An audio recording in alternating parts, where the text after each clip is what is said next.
ሀገራዊ ምክክሩ ከተጀመረ አንድ ወር ከአንድ ሳምንት ሆኖታል። በዚህ ጉዳይ ውስጥ ታዲያ አዲስ አበባ የምክክሩ አስኳል ሆና ዘልቃለች። እስካሁን ባለው የምክክሩ ሂደት የአዲስ አበባ ጉዳይ መግባባት ያልተደረሰበትና ሂደቱን ያዘገየ አጀንዳ ሆኗል። ረቡዕ ዕለት የአጀንዳ ምክክር አጠናቃሪዎች ጥንቅራቸውን ካቀረቡ በኋላ በደስታ ያነቡ ነበሩ የሚሉን አንድ የምክክሩ ተሳታፊ በቀጣዩ ቀን ግን ማለትም ትናንት ሐሙስ ነሐሴ 14 ደግሞ ነገሮች የተለየ መልክ መያዛቸውን ይገልጻሉ። የአዲስ አበባና የድሬዳዋን ጉዳይ በሚዳስሰው በፌዴራል ከተሞች አጀንዳ ላይ የሚመክረው የ500 ቡድን አባል የሆኑት የቢቢሲ ምንጭ ባለፉት 2 ቀናት የታዘቡትን ሲገልጹ ተመካካሪዎች ስምምነት የተደረሰ መስሏቸው ብሩህ ተስፋ ሰንቀው የመጨረሻ ውሳኔ ሀሳብ የሚሰጡበትን ጉባኤ በጉጉት ሲጠባበቁ እንደነበር ተናግረዋል። በአዲስ አበባ ጉዳይ ላይ የተጠናቀረው የምክክሩ ውጤት ሲቀርብ ግን አንዳንዶች አዳራሹን ጥለው እስኪወጡ ያደረሰ ልዩነት መፈጠሩን ሌላ ተሳታፊ ያስረዳሉ።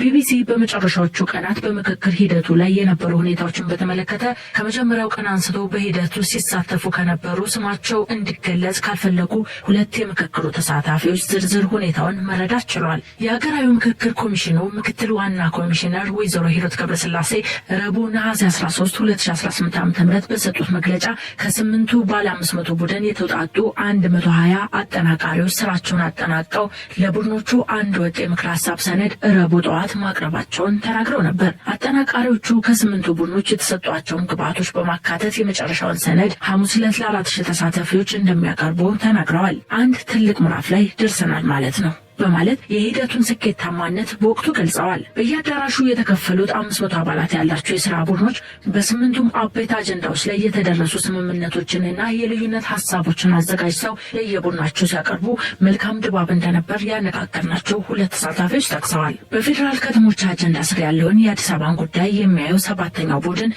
የውይይቱን ውጤት ሲያቀርብ ግን በየአዳራሹ ጥቂት የቅሬታ ድምጾች ሲሰሙ ነበር ይላሉ። በምክክሩ ሂደት ላይ እስከ መጨረሻው በንቃት መሳተፋቸውን የነገሩ አንድ ተመካካሪ በጥቅሉ ግን የነበረው መንፈስ የደስታ ነበር። አንዳንዶች ስሜታቸውን መቆጣጠር አቅቷቸው በደስታ ሲያነቡ ታይተዋል በማለትም ድባቡን አስረድተዋል። አክለውም ለዓመታት በብሔር ተቧና በግጭት ስትታመስ ለከረመችው ሀገር ልዩነቶችን በውይይት መስመር ለማስያዝ የተካሄደው መንገድ እዚህ ላይ በመድረሱ በደስታ የሚፈነድቁ ሂደቱን በብሩህ ተስፋ አዲስ ጅማሮ አድርገው የቆጠሩ በርካቶች ነበሩ በማለት ቀጣዩን 4,000 ተመካካሪ የሚታደምበትን ትልቅ ስብሰባ በጉጉት እየጠበቁ ወደ ማረፊያቸው መሄዳቸውን ለቢቢሲ ተናግረዋል። በኮሚሽኑ በተያዘው ቀጠሮ መሰረት 500 አባላት የያዙት ቡድኖች በአጠናቃሪዎቻቸው አማካኝነት ያዘጋጁት አንድ ወጥ የምክር ሀሳብ ሰነድ ሲቀርብ ለመስማት 4,000ዎቹ ተመካካሪዎች በጠዋት በአዳራሹ ተገኝተዋል። ሆኖም አዳራሹ ውስጥ የነበረው ድባብ የተለየና የከበደ ነበር ይላሉ የቢቢሲ ምንጭ። ቅርቃር ውስጥ የገቡ አጀንዳዎች ላይ በመወያየት የመፍትሄ ሀሳብ እንዲያቀርብ የተቋቋመው 230 አባላትን የያዘው የክልል ጉባኤ ረቡዕ ምሽት ድንገተኛና አስቸኳይ ስብሰባ ተጠርቶ እንደነበር መስማታቸውን ይናገራሉ። በአዳራሹ ውስጥ የነበረው የከበደ ድባብም የተፈጠረው በዚህ ምክንያት እንደነበር በመጥቀስ ስብሰባው ለምን እንደተጠራ አስቀድሞ የሚያውቅ ባይኖርም በጭምጭምታ ግን የአዲስ አበባ ጉዳይ ላይ እንደሆነ ይናፈስ ነበር ብለዋል። ጠዋት 4 ሰዓት የገባው ተመካካሪ ሙሉ ረፋዱን ያለአንዳች ተግባር ማሳለፉን የሚገልጹት እኒህ ምንጫችን ለምን እንደዘገየ ምክንያቱን የሚነግረን አንድም አካል አልነበረም ይላሉ። በመሆኑም አዳራሹ በስጋትና በጥርጣሬ ጭጋግ ተሸፈነ። 4,000 ተመካካሪ በቡድን እየሆነ ያንሾካሾካል። በተባራሪ የሰማውን ጥርጣሬ ይተነትናል፣ ይገምታል፣ ያነሳል፣ ይጥላል ብለውናል። 4,000 ተሳታፊዎች በጋራ የሚጠባበቁት የሐሙሱ መድረክ የተጀመረው ከቀኑ 6 ሰዓት አካባቢ እንደነበርም ይናገራሉ። 7ቱ ኮሚሽነሮች ወደ መድረኩ ከወጡ በኋላ ከመካከላቸው አንዱ በአዲስ አበባ የኦሮሚያ መንግስት ርዕሰ ከተማነት ጉዳይ ላይ በጉባኤው ስምምነት ባለመደረሱ ከኦሮሚያ የተወከሉ ተመካካሪዎች ቅሬታ አቅርበዋል የሚል ብዙዎች ያልጠበቁትን አዲስ ሀሳብ ማቅረባቸውን ተናግረዋል። በመቀጠልም ኮሚሽኑ ይህን ለመፍታት በመቸገሩ የመፍትሄ አቅጣጫና ምክር እንድትሰጡን አጀንዳውን ወደዚያ አምጥተነዋል ማለታቸውን 2ቱ ተሳታፊዎች ለቢቢሲ ገልጸዋል። አስተያየት የመስጠት እድል ሲጀመር ከመድረኩ ፊት ለፊት የተቀመጡት የ12ቱ ክልሎች ፕሬዝዳንቶችና የ2ቱ ከተማ አስተዳደሮች ከንቲባዎች የመጀመሪያው እድል እንደተሰጣቸው ተናግረዋል።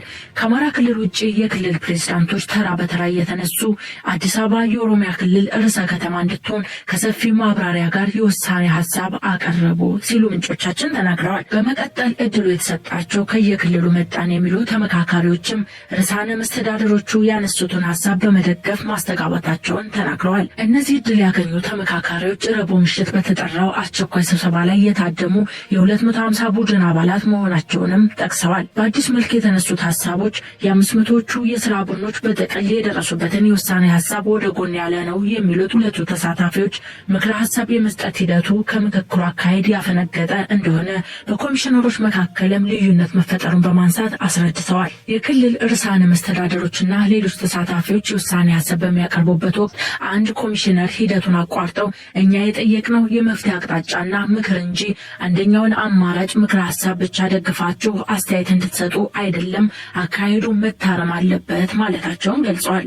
ይህን ሲሉ ከአዳራሹ የተደራጀ የተቃውሞ ጉርምርምታ ተነሳባቸው ሲሉም አክለዋል። በዚህ ሁኔታ ውስጥ የአማራ ክልል ርዕሰ መስተዳደርና ምክትላቸው ከሌሎች አቻዎቻቸው የተለየ ንግግር ማድረጋቸውን ምንጫችን ተናግረዋል። በንግግራቸውም ኮሚሽኑ የአንድ ወገን ስሞታ ብቻ ነጥሎ ማቅረቡ ስህተት እንደሆነ፣ ጉዳዩ የሁሉም ኢትዮጵያውያን ሆኖ ሳለ የሁለት ወንድማማቾች ህዝቦች አለመግባባት አስመስሎ ማቅረብ እንደማይገባ የክልል ፕሬዝዳንቶች የተናገሩበት ወገንተኛነት የተሞላበት መንገድ እንደሚያሳዝን ገለጹ ብለውናል። ከምክክሩ መስመር ወጥቶ በኃይል ለመወሰን መሞከር ዘላቂ ሰላም እንደማያመጣ ማስገንዘባቸውንና አጀንዳው ጊዜ ተወስዶ ታስቦበት ወደፊት እንዲታይ ለጊዜው ግን በሂደር እንዲታለፍ ሀሳብ ማቅረባቸውንም አስረድተዋል። የድሬዳዋ ከተማ ከንቲባ አስታራቂ የሚመስል የፖለቲካ ሀሳብ ማምጣታቸውን አንስተው ነገር ግን ሁሉም ሀሳቡን ከሰነዘረና የአዳራሹ ድባብ ከተቀየረ በኋላ ነው ይላሉ። በመጨረሻም ጉዳዩን መዝጋት ይቻል ዘንድ ከ12ቱ ርዕሳነ መስተዳደሮች፣ ከሁለቱ ከንቲባዎች፣ ከሀገር ሽማግሌዎችና ከባለሙያዎች የተውጣጣ ኮሚቴ ተሰይሞ የመፍትሄ ሀሳብ እንዲያቀርብ ተወስኖ ከቀኑ 8:30 አካባቢ ስብሰባው መበተኑን ገልጸዋል። በትግራይ ክልል የአሸንዳ በዓል ተሰረዘ። የትግራይ ክልል ባህልና ቱሪዝም ቢሮ ኃላፊ አቶ ዶሪ አስገዶም በዓሉ በደህንነት ስጋት ምክንያት በአደባባይ እንዳይከበር መሰረዙን ለቢቢሲ ተናግረዋል።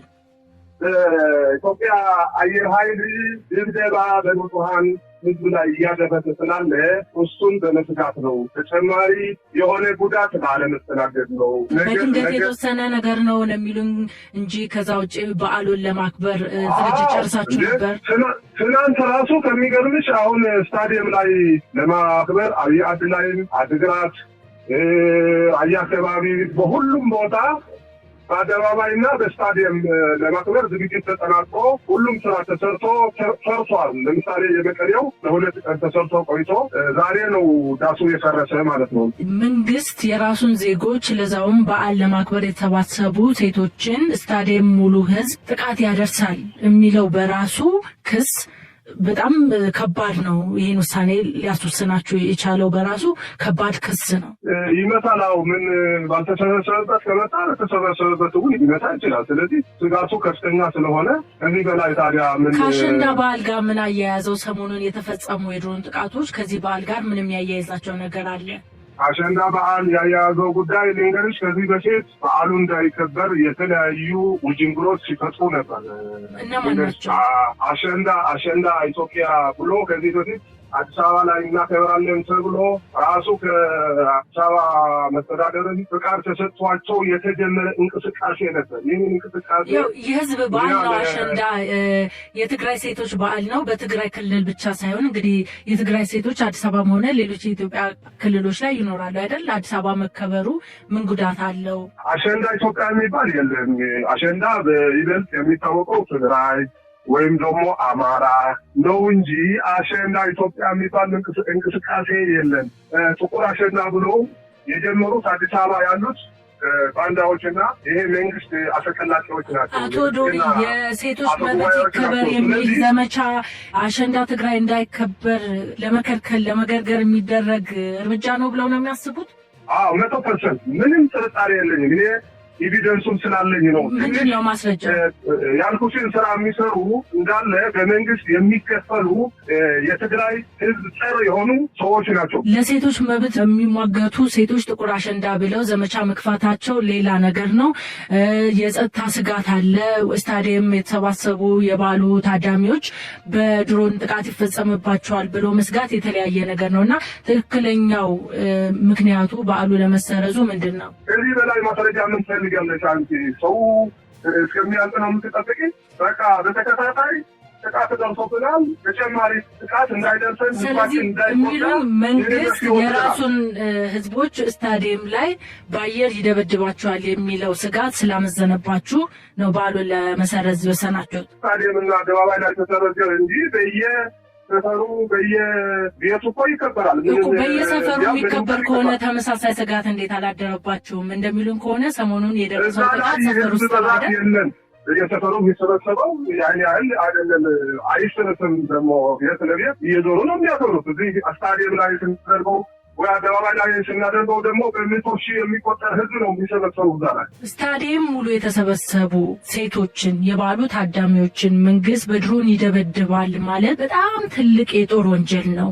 በጠራራ ፀሐይ መላው ዓለም እያየ መንግስት የራሱን ዜጎች እዚህ ቦታ ላይ ይደበድባል ብሎ ደምድሞ በዓሉን መሰረዝ በባዶ ሜዳ ላይ እንዲህ አይነት ውሳኔ መወሰን አይደለም ወይ? ሆስፒታል ውስጥ ያሉ ሰዎች ህፃናት፣ ትላልቅ ሰዎችና ሴቶችን ትላልቅ ሴቶችን ጨምሮ 13 ሰው ትናንት ሲቆስል ይህንን ቀላል አድርገው ነው ቀላል እያደረኩ ይህንን ያደረገው ደግሞ ነገ እንደሚያደርግ ምንም ጥርጥር የለውም። እሺ፣ የጸጥታ ስጋቱ አንድ ነገር ነው። ጥቁር አሸንዳ የሚባለው እንቅስቃሴስ በዓሉ ለመሰረዝ ምን ያህል ድርሻ አለው?